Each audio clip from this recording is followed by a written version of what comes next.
अस्सलाम वालेकुम नाज़रीन, मैं इस टाइम मौजूद हूँ लाहौर मोड़ खानेवाल के इस लोहे के पुल पर जो आमद रफ्त के लिए हुकूमत ने बनाया है। लेकिन एक मसले की तरफ मैं तवज्जो दिलाना चाहूँगा, इंतज़ामिया को, आला हुकाम को एक निशानदेही करना चाहूँगा कि जब हम नीचे से ऊपर की तरफ आते हैं तो रास्ते में एक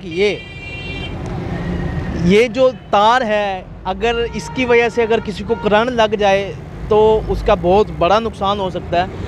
इंतज़ामिया की तवज्जो इस तरफ मबज़ूल कराना चाहूँगा कि इसको देखें आके और इस चीज़ को आगे ठीक करें, यहाँ से इस तार को हटाएं। अगर कोई खुदा न खास्ता कोई हादसा पेश आ गया, उसके बाद हमने करना होता है। तो मेरी इंतज़ामिया से रिक्वेस्ट है कि हादसे से पहले ही ये कुछ कर लें इसका, तो वो बेहतर हो जाएगा, किसी की जान बच जाएगी।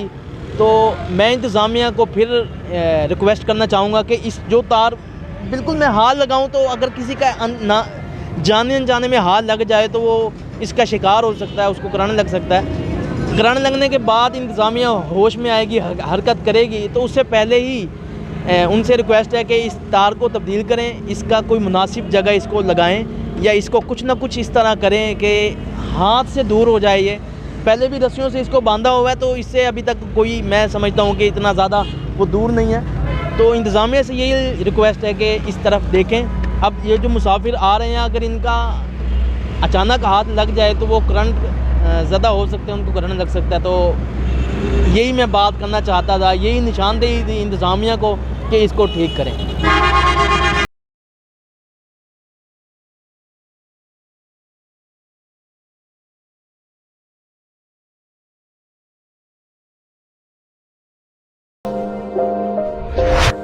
अस्सलाम वालेकुम, खानेवाल से मोहम्मद आसिफ चौधरी आपकी खिदमत में हाजिर है। अगर आप खानेवाल के किसी मसले जैसे सेवरेज, टूटी फूटी सड़कें और दीगर मसाइल पर अगर आप चाहते हैं कि वीडियो बने तो आप हमसे रब्ता कर सकते हैं। अगर आप चाहते हैं कि आपके कारोबार की प्रमोशन हो तो आप हमसे रब्ता कर सकते हैं। अगर आप अपने घर गाड़ी की खरीदो फरोख्त चाहते हैं तो आप हमसे रब्ता कर सकते हैं। अगर आप खानेवाल के किसी टैलेंट, जो छुपा हुआ टैलेंट है, उसको सामने लाना चाहते हैं तो आप हमसे रब्ता कर सकते हैं। अगर आप Khanewal city digital media team का हिस्सा बनना चाहते हैं तो आप हमसे रब्ता इस व्हाट्सएप नंबर 0311 698 0343 पर आप हमसे रब्ता कर सकते हैं। ये आपका अपना चैनल है खानेवाल सिटी डिजिटल मीडिया।